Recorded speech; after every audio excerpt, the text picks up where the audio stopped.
Hello, I'm Absolute Vending Machine.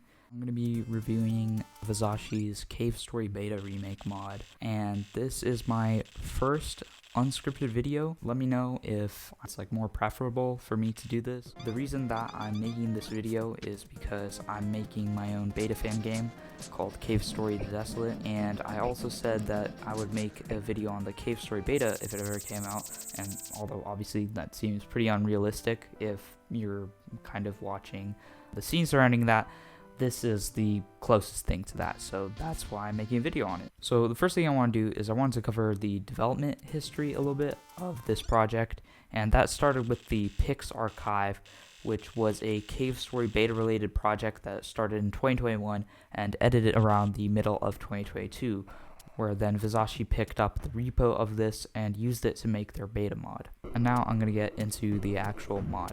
So the mod starts in the caves familiar to the original Cave Story, and it also starts familiar if you've played some Cave Story beta remakes. I think it looks pretty similar to Haxa's, if I remember correctly. And then we go into, I believe, what is the first original section, and it has this place with walking soaps. And I really like this section because of how naturally the soaps walk through the area. And the first goal is to get a gun, and the way that you do this is by going down a kind of risky path where you fall to your death basically.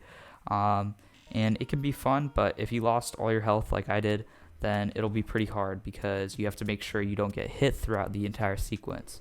And the first gun you obtain is the doggy, basically the polar star equivalent or whatever, and it kind of takes some time till you get to the first gun. So once you get the first gun, it's pretty satisfying that you can finally kill everything in your path, and eventually you end up at a familiar place. At this point the game has spent a good amount of time, so you get enough Sion to buy stuff, and you're able to buy some weapons from this merchant, the doggy of course, and the frontier. And I really like this take on the frontier because it's pretty satisfying to use with how it trails and its high damage, and yeah, I really like this one. And eventually we end up at the first Pooh boss fight at Pooh's restaurant, and there's a sign here that tells you that Pooh is going to be serving Mimga stew, if I remember correctly.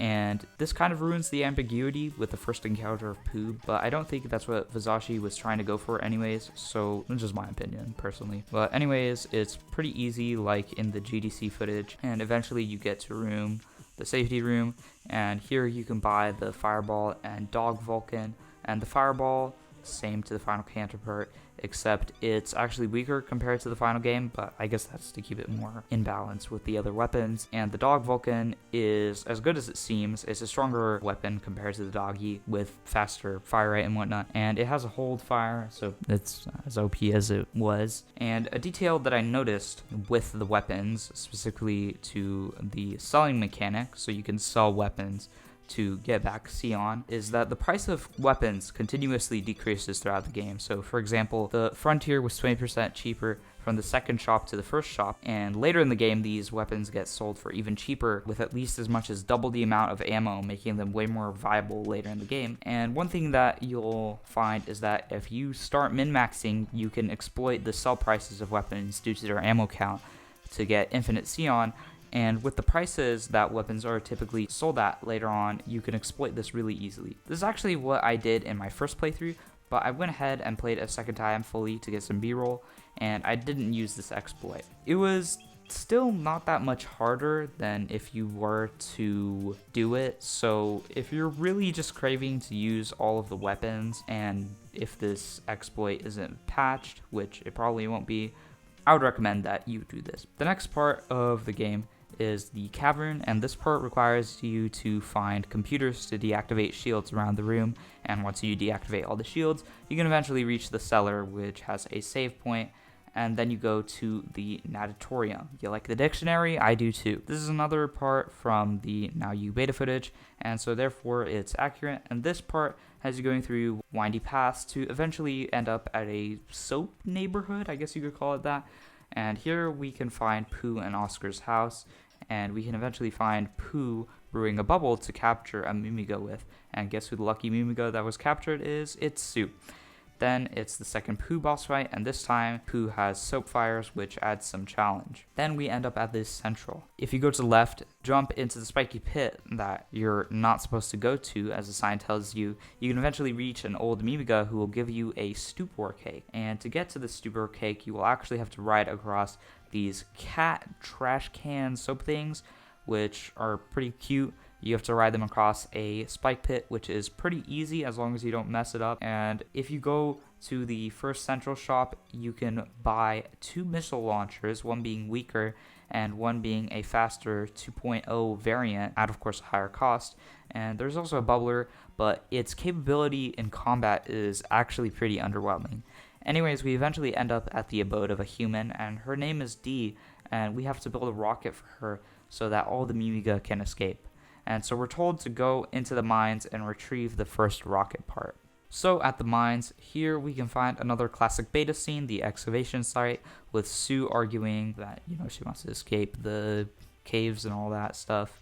And eventually we arrive at the digging stage, where we need a missile launcher to clear the blocks. And how ironic, one was in the chest at the entrance. The sound effects for the missile launcher are pretty whispery, but I like that. And as we go down, we eventually reach the chasm. Hey, wait a minute.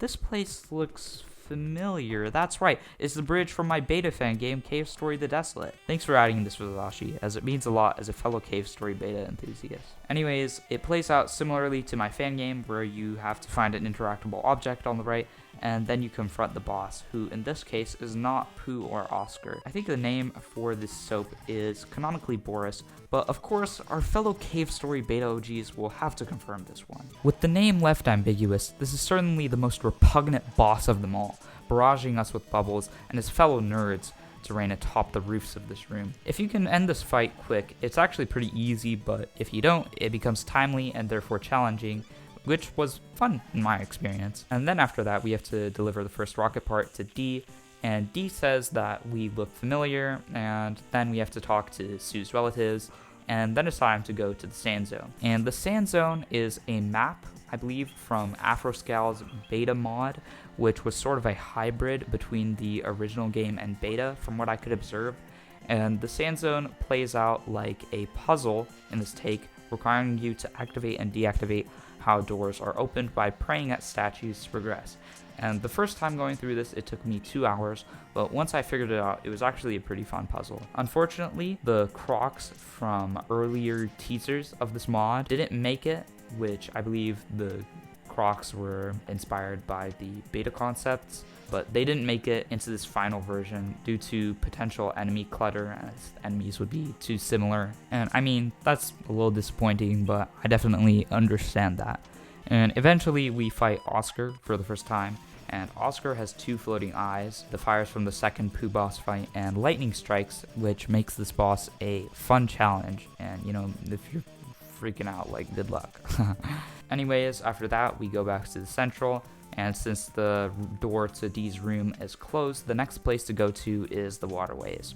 Now, actually, the Waterways, in terms of the beta, this was one of my favorite parts, specifically due to how it changed the atmosphere compared to the cave story that we ended up getting, and so I was really looking forward to this part. And it plays out exactly like how it does from the beta footage we've seen, and so for that, it's very good. And eventually we come to the swirl, and this brings us to a unique room with tadpoles, and I believe this is inspired by rockfish, which is pretty cool. And we keep going, and eventually we lose Sue and end up in the Frog Kingdom, which also plays out like the beta footage. And although we find a cure for Sue in the form of an antibiotic, it's not enough to help her. And so the Frog Prince comes to tell us that we need a hearty banana to fix all our troubles. And at this point, we also have 2 new weapons available to us, the Waver and the infamous Cynical Blade. And the Waver is similar to the snake weapon in the final game. I believe it's a little stronger than the Frontier. And the Cynical Blade is what we've been waiting for, although it comes with a depreciated ammo count. And anyways, we're now the Frog Prince, and the Frog Prince has a slower acceleration, but overall moves faster and is super fast in water, of course. So, a little weird, but super fast. We go back up and we find a room with the core, and the core is dormant in that moment, and so we go to the right, obtaining the hardy banana, and upon backtracking, we fight the core. And the core fight is like it is in the final game, although when the core is shooting the death balls, Tom's scream plays, which was pretty hilarious when I first encountered it. And continuing forward, we arrive at the thicket. The thicket is another classic beta location, and it is like it is in the footage, which is awesome. And walking to the right and saving, then backtracking, we fight Pooh and Oscar to deactivate the shields to go forward. And I really like this double team fight and finally being able to play it in this form. And strangely, if you do enough damage to Oscar first, Pooh instead doesn't retreat and Oscar does first, but if you fight Pooh enough, Oscar ends up dying, which makes sense since that's where the story is supposed to go. But I thought I'd mention it because it's a little funny. And going forward, we end up at a computer and we break out our creator, the doctor, and we head to the outer walls. Now here is where I'm missing some B-roll, which is pretty unfortunate, but this was because I took a break and then played again the next day, and then I forgot to press record, and I ended up missing this part in the recordings. What I'm just going to mention is that at this point, you can save Sue if you backtrack to the Waterways. I'm not going to really talk about it. At this point, you can go back to D and finish the rocket, and she says that we need to do a test run, so it's kind of similar to how the original game played out with the rocket. Anyways, now we're here at the white wall, and it's nice to see this area with the green rocks playable.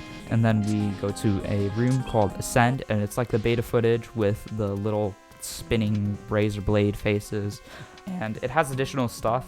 It's a very vertical stage, and I personally really like the platforming of this. It was really fun.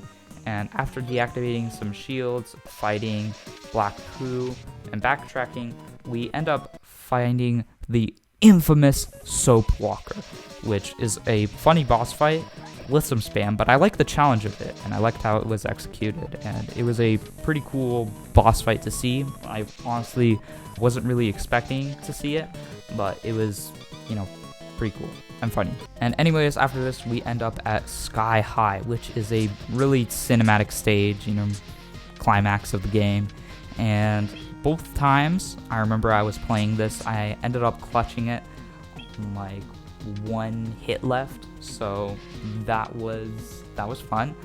And after walking through some familiar grounds, we end up at the final boss fight, and the final boss fight is like it is in the beta footage, and it can be challenging if you don't pay attention, but it's overall a pretty decent and fun boss fight. And the surface, end up at the surface, exit, and this is the end of the game. And you could talk to some Mimiga to see how they are now, and I think if you rescue Sue, you can leave on a helicopter. And ironically, this is the only part in the game where Curly Brace talks, like at the end, which I thought was pretty funny. And the credits are pretty nice, and I like the additional Sue theme in the second part of the credits. That's pretty much it. Some ending thoughts I'd like to mention is that hitboxes for enemies are pretty small, and this provides an advantage to you as a player, but it increases the game difficulty because you need to be more precise with how you're hitting enemies, but it's fine though. I really don't mind it at all.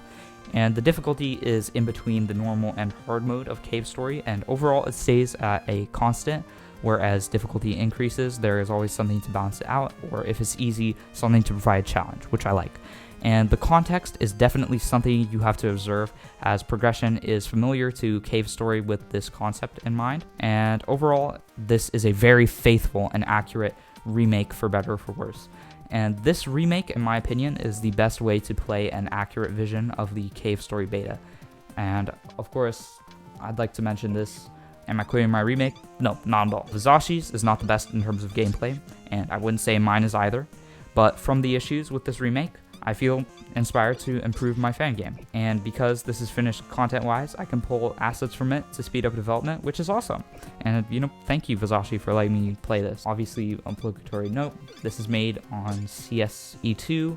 You have to work with, C++ and C, and even though some framework stuff is, I guess, kind of there, like, you know, Cave Story framework or whatever. That's pretty nice. I was working in GDScript from ground up, which is kind of a Python language, but of course I had to work from the ground up. So I would say it's like, I don't know, pick your poison, you know? But yeah, and you know, I'd really recommend that you check out this remake, as it's a testament to beta remakes that Cave Story enthusiasts have been trying to complete for years. And yeah, that's it. Again, I would like to rephrase, thank you Vozaxhi for letting me play this. I really loved it.